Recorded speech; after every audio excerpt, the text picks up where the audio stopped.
E aí pessoal, tudo bem? Espero que todos estejam bem. Agora que a nossa aplicação está gerando CSVs, podemos usá-los para carregar em um programa para tratar esses dados. Nesse caso, vamos usar o Pentaho. Aqui vou deixar uma nota sobre o assunto. Eu não entendo muito de Data Science, mas como desenvolvedores devemos saber como extrair informações das nossas aplicações. Nesse vídeo vamos tratar as informações geradas pela nossa aplicação usando o Pentaho Data Integration. Não vou entrar em detalhes, esse vídeo vai ser mais explicativo. Foi muito complicado para mim tratar esses dados, pelo fato de não dominar a ferramenta e suas capacidades. Então o foco foi fazer funcionar mesmo. Aqui novamente no diagrama da aplicação, adicionei uma nova etapa para podermos plotar um gráfico baseado no output gerado. Isso ocorre depois que a transformação dos dados termina. E além de preencher o banco de dados, um arquivo CSV é gerado para cada um dos sensores. E através desses CSVs, usando Python, podemos plotar usando as colunas desejadas com Matplotlib. Quando esse conseguir criar um relatório usando o Pentaho Report Designer, eu faço um vídeo fazendo uma demonstração. As tabelas usadas para a realização da transformação são estas daqui. Temos 3 tabelas, sendo elas SensorsDB, essa tabela é usada para armazenar os dados que foram carregados do CSV, SensorsReportDB, essa tabela é quando a transformação dos dados já foram concluídas, então sendo a SensorsDB para guardar os dados temporários e o SensorsReportDB para guardar os dados que serão usados para a geração do relatório.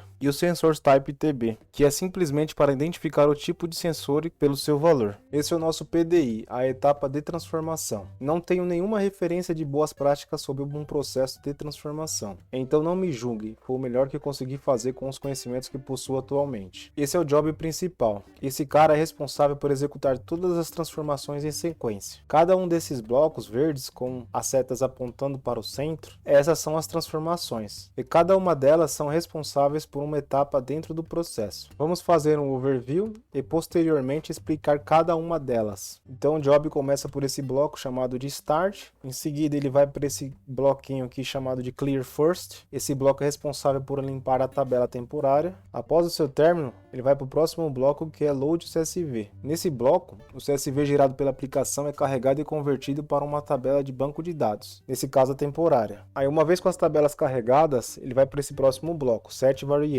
Aqui é criado variáveis para usar durante as transformações. Uma vez com as variáveis criadas, ele segue para o próximo bloco, GetAmount. Nessa transformação, algumas variáveis que foram criadas no bloco anterior serão preenchidas. Com as variáveis preenchidas, seguimos para o próximo bloco, Teste Sensor 1. Aqui realizamos o teste de quantos registros foram inseridos. Aí em caso de erro, ele segue para essa transformação, para esse próximo bloco. Aqui no bloco Consolidate Sensor 1 é onde acontecerá a consolidação dos dados do sensor 1. Uma vez com os dados consolidados, ele passa para o dummy. O dummy é um bloco somente para poder facilitar a nossa conexão do loop. Em caso de sucesso, ele segue para o wait for, que aguarda 2 segundos para ir para o próximo teste. Esses 2 loops são exatamente iguais, porém trocando o tipo de sensor que vai ser consolidado. Uma vez com os 3 sensores consolidados, seguimos para o bloco de Delete Temporary Table. Esse bloco aqui é exatamente igual ao primeiro.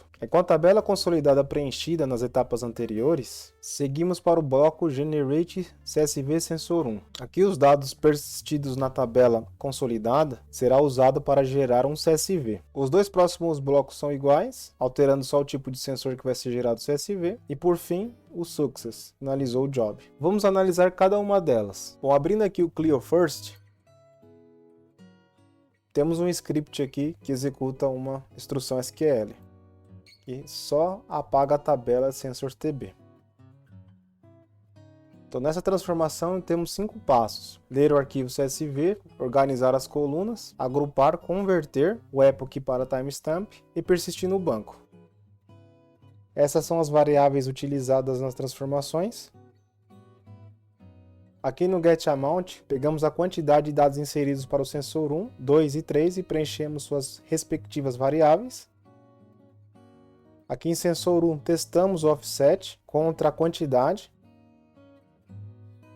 Aí nessa transformação de consolidação, pegamos as variáveis preenchidas, realizamos aqui uma busca na tabela, organizamos as linhas, agrupamos, pegamos uma única linha desse grupo e inserimos no banco consolidado. Recuperamos a variável novamente, realizamos o incremento e atualizamos a variável.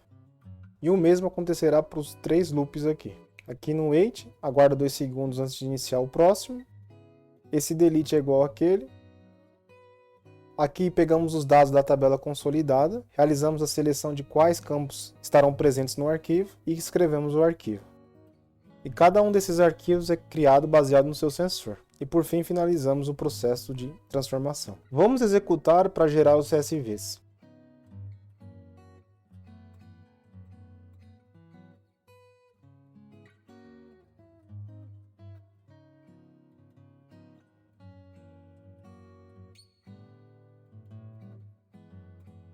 Então nosso job aqui concluiu com sucesso. Vamos verificar se os arquivos foram gerados. E aqui estão nossos arquivos, né? Temperatura, umidade e barômetro. Aí com isso nós podemos usar nosso script em Python aqui para poder plotar aqui o gráfico. Esse gráfico maluco é o gráfico do nosso sensor de temperatura. Bom, essas são as variações da temperatura para o período coletado. Ainda seria necessário colocar uma janela de tempo para pesquisar o período, mas como disse, fica para uma outra oportunidade. Creio que aqui já atingimos o nosso propósito. Agora o próximo passo é trocar os produtores por sensores reais. No mais é isso, espero que tenha gostado. Se não é inscrito no canal, se inscreva, ative o sininho, deixe seus comentários. No mais, fui, valeu pessoal!